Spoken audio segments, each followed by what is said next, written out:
E aí, gente, beleza? Espero que estejam todos bem. Eu vou falar agora sobre a sucessão ecológica, tá? É a PC de outubro. Eu postei já lá no Google Class. Espero que vocês estudem o conteúdo, tá? Tá aqui ó, no livro. E vamos lá. É o seguinte, a sucessão ecológica ela envolve o estudo de como o processo de desenvolvimento de uma comunidade ocorre numa determinada região. No seu livro, deixa eu compartilhar a tela, vou mostrando os slides aqui.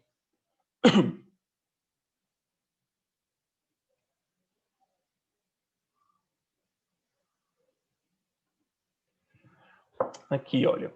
No livro, faz um exemplo de Krakatoa. Krakatoa é uma ilha no qual um vulcão entrou em erupção e devastou toda a região, incluindo fauna, flora, as pessoas, dizimou tudo.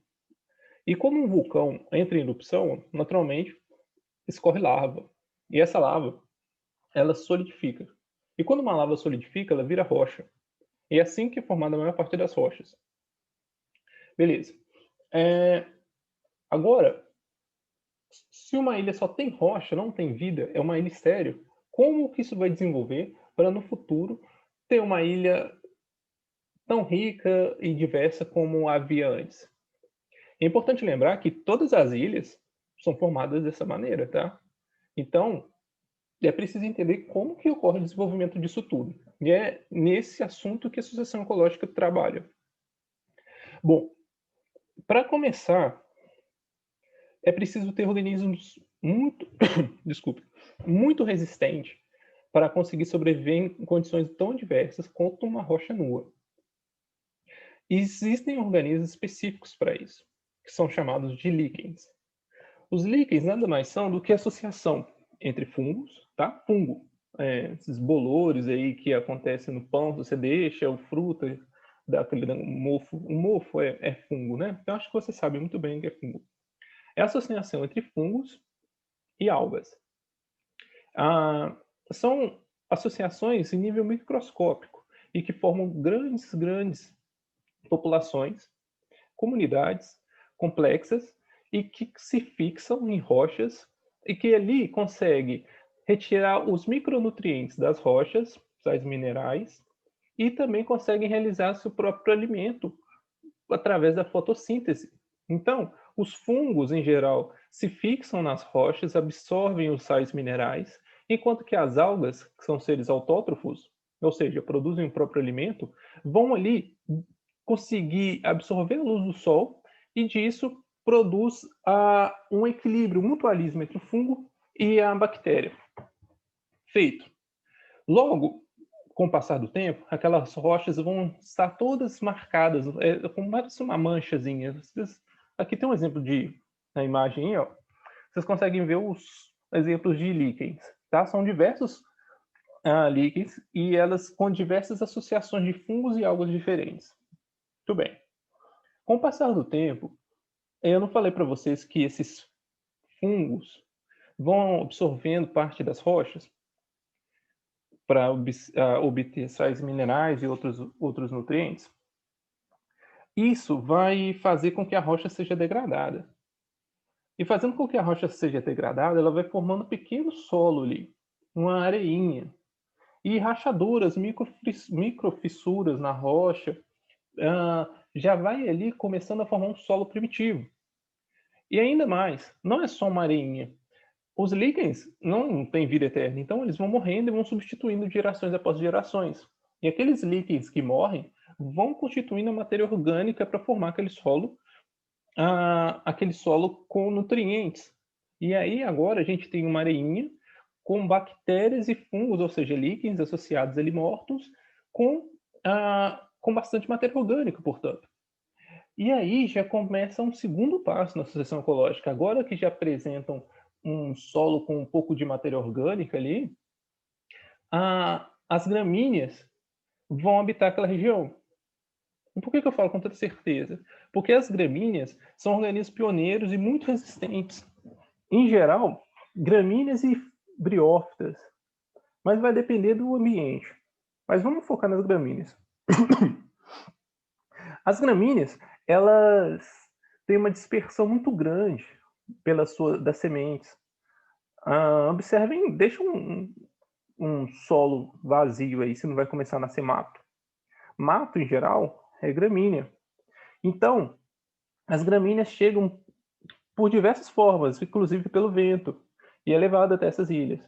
E aí, com essas gramíneas se instalando nessas pequenas fissuras, pequenas ranhuras, vai aí degradando ainda mais a rocha, porque as raízes têm uma força extrema e vai conseguindo rachar ainda mais a rocha e vai morrendo também essas gramíneas e vai deixando o solo cada vez mais com matéria orgânica.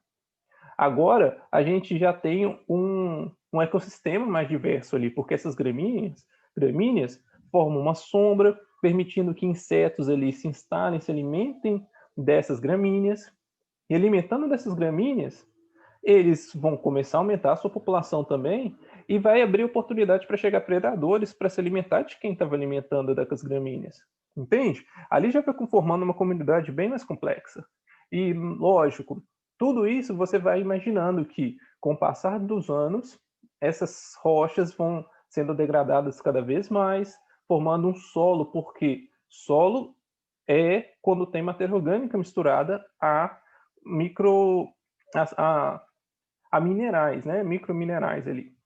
Então, esse solo que vai ficando agora cada vez com maior quantidade, cada vez mais rico em nutrientes, permite a instalação de organismos que são mais exigentes, como, por exemplo, as fanerógamas e pinheiros, por exemplo, pteridófitas também são, de certa forma, exigentes, e principalmente as geospermas, que são as plantas com semente e flores. Elas precisam de um ambiente com bastante matéria orgânica, porque elas precisam de bastante energia para desenvolver suas estruturas que são mais complexas. E junto com elas, vai levando, então, mais nutrientes para aquela região, vai deixando a região, o solo e as interações entre os organismos cada vez mais complexas. Estão acompanhando? E aí, olhem aqui na imagem, vocês conseguem ver que aqui fica melhor ainda. Deixa eu voltar. Isso. Onde tinha apenas rocha nua, começa então a instalação de fungos com algas, ou seja, líquens, e os líquens vão degradando essas rochas, e com o passar do tempo vão se formar solos, permitindo a introdução de novos organismos.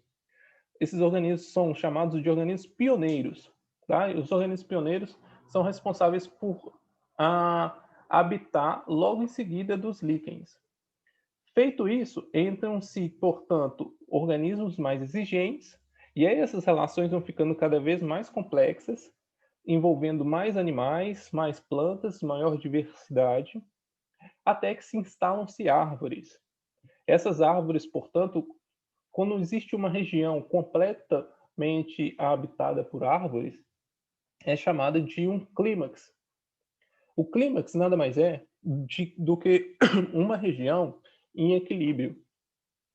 Uma região em equilíbrio, né, eu quero que vocês entendam que é uma região onde a quantidade de organismos que morrem é a mesma que está nascendo.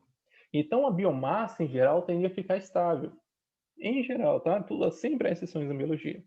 E essa comunidade clímax vai variar de região para região, de bioma para bioma. Na savana, vão ter um aspecto diferente do que na floresta amazônica ou na caatinga. A região de clímax é diferente mediante as situações climáticas, a posição no globo e tudo mais. Feito? Esse tipo de sucessão é chamada de sucessão primária, porque a parte do princípio inicial de que a rocha era nua, não tinha nada, era uma rocha crua. E aí, a partir disso, vai chegando ao clímax, tá bom? Então, isso que eu descrevi foi uma sucessão primária. Já nesse exemplo aqui, é considerado sucessão secundária. O que é sucessão secundária? É quando um solo foi está aparentemente estéril, mas anteriormente havia ali uma comunidade em clímax. Em geral, isso acontece quando eu pego uma região e desmato para ter pasto, ou para plantar alguma coisa, enfim. Ou antes de construir uma casa ali, eu deixo aquele lote vago. Então, ali onde só tem terra, é chamada do início da sucessão secundária.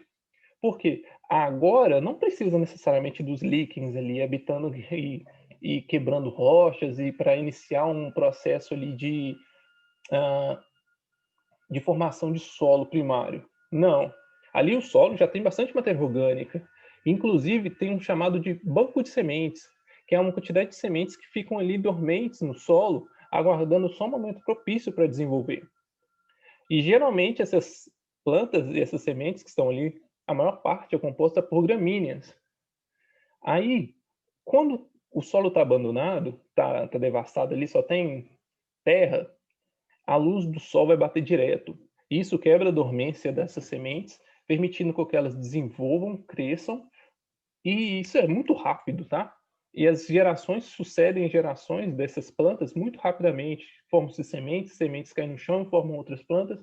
Isso, gente, é um mato, tá? O mato é isso, cresce muito rápido, porque já existe um banco de sementes e ela ali já desenvolve, faz suas flores, são bem pequenininhas, e as sementes são dispersas pelo vento e chegam a outras regiões. Bom, e a partir desse mato, dessa sucessão inicial ali, formam-se depois pequenos arbustos, permitem-se, tem por acaso ali também, tem uma semente de um arbusto e que encontra um ambiente propício e começa a desenvolver. Esse arbusto já vai fazendo um pouco de sombra na gramínea, e gramínea precisa de sol direto para crescer e desenvolver. E aí ele nasce um outro arbusto, quando vai ver está bastante sombreado ali, já não tem mais a grama, mato necessariamente. Agora já tem uma complexidade de arbustos ali. Os arbustos são menos agressivos e permitem que cresçam e desenvolvam árvores ali. E com crescendo árvores, a sombreamento vai aumentar ainda mais, e aí agora os arbustos que vão sofrer. Então vão sendo sucessivamente substituídos por quantidade de organismos mais complexos. Tá? Minha bica caiu. Agora, entendam o seguinte. Ali, quando tem agora uma sucessão em clímax, estabiliza e iguala-se ao anteriormente, tendendo novamente ao equilíbrio. Beleza? Isso, então, é a sucessão secundária. Então, focusando aqui, ó, solo abandonado, as gramíneas, pequenos arbustos desenvolvendo logo em seguida, uma florestinha intermediária e uma floresta semelhante à original. Lembra-se que é semelhante, algumas regiões jamais chegam a clímax, tá? Isso é bem delicado. Muito bem. Vamos fazer uma questãozinha aqui só para vocês reforçarem a ideia. Está no livro de vocês, é a primeira questão. Vou ler. A ilustração a seguir representa os estágios de uma área inicialmente desabitada, onde se instala, ao cabo de muitos anos, uma floresta. Então, lembro, e é importante reforçar que a sucessão ela é muito demorada, tá? Às vezes é milhares de anos para chegar a um clímax. Então, ele tem uma escala embaixo de 50 em 50, representando os anos, o passar dos anos. E tem ali 4 números. Então, a gente já liga com as informações que foram passadas. Inicialmente, ele pode ser líquens, depois gramíneas, arbustos, pequenas árvores, uma florestinha inicial, e depois árvores mais robustas e complexas. E é interessante falar que não são só plantas, tá, gente? Os organismos, como animais, também vão aumentando a nossa diversidade. Inicialmente pequenos insetos, e lá no clímax já tem uma relação bem complexa entre mamíferos, répteis, anfíbios e aves, em geral. Tá? Então, letra A.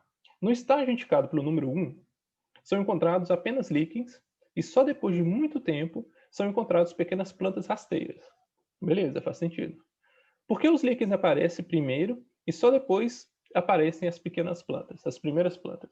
Como eu disse, Os líquens aparecem porque eles são organismos resistentes e conseguem se fixar em rochas antes nuas, sem solo, tá? E com a sua associação entre algas e fungos, permite que o fungo ele retire partes dos nutrientes das rochas, enquanto as algas produzem o próprio alimento e distribuem para o fungo também, ok?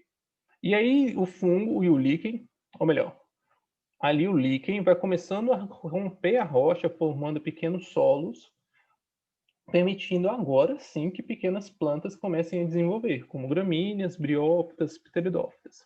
Beleza? Letra B. Um estudante disse que ao estudar a cadeia alimentar, cadeias alimentares, ele aprendeu que a biomassa diminui ao longo da cadeia. Por isso, ele afirmou que a biomassa também diminui na sequência indicada na figura. Você concorda com o estudante? Por quê? Quero que vocês entendam o que é biomassa. Biomassa é o peso seco de um organismo. Então, se eu quero calcular minha biomassa, eu teria que desidratar o meu corpo inteiro, ou se eu quero saber a biomassa de uma planta, eu tenho que desidratar aquela planta inteira, colocar tipo um forno pequenininho, uma estufa, deixo ali a 40, 60 graus e permitindo com que levemente a água saia do corpo daquele organismo. Feito isso, eu tenho o peso seco, tá? Sem água. E isso é chamado de biomassa. Beleza. Na sucessão ecológica, a biomassa tende a aumentar, isso é fato. Imagina, a quantidade de peso de líquen seria a mesma quantidade de peso de uma floresta velha, uma floresta complexa em equilíbrio, uma floresta em clímax? Nunca. Então, o bom senso diz que acompanha a lógica a lógica oposta do estudante. Beleza. Então, o estudante está errado. Só explicando, na cadeia alimentar, a biomassa tende a diminuir. Foi feito um estudo em que constatou que para um boi de 1 tonelada, ele precisa de 8 toneladas de alfafa. Então, a alfafa está no primeiro nível trófico e o boi, 1 tonelada ali, está no segundo nível trófico. Então, a biomassa diminui. E diz que um estudante, um adolescente de 47 quilos, precisa de 1 tonelada de boi para sobreviver durante um ano. Então, no terceiro nível trófico, ali eu tenho 47 quilos, então a biomassa diminui. Então, enquanto em um diminui, na cadeia alimentar, na sucessão ecológica, ao contrário, aumenta. C. Suponha que essa área, agora ocupada pela floresta, seja desmatada. E aí você já tem que pensar, agora então vai ser uma sucessão secundária. Beleza. A não ser, claro, que seja um vulcão, que aí transforma em rocha de novo. Mas se foi só desmatada, é sucessão secundária. Beleza. E agora é transformada em pastagem, ó. Então, eu tenho certeza que foi uma sucessão secundária. Depois de algum tempo, ela foi abandonada. Essa área agora foi abandonada. E com o passar dos anos, o que deve acontecer no seu lugar? Uma sucessão secundária, no qual inicialmente agora não vai desenvolver principalmente líquens, mas já vai passar para as gramíneas e daí segue a sucessão normalmente, tá bom? Então é isso, gente. A sucessão ecológica não é algo tão complexo, mas é muito importante que vocês saibam e entendam o assunto. Caso tenham dúvidas, entre em contato e vai ser um prazer ajudar. Até mais.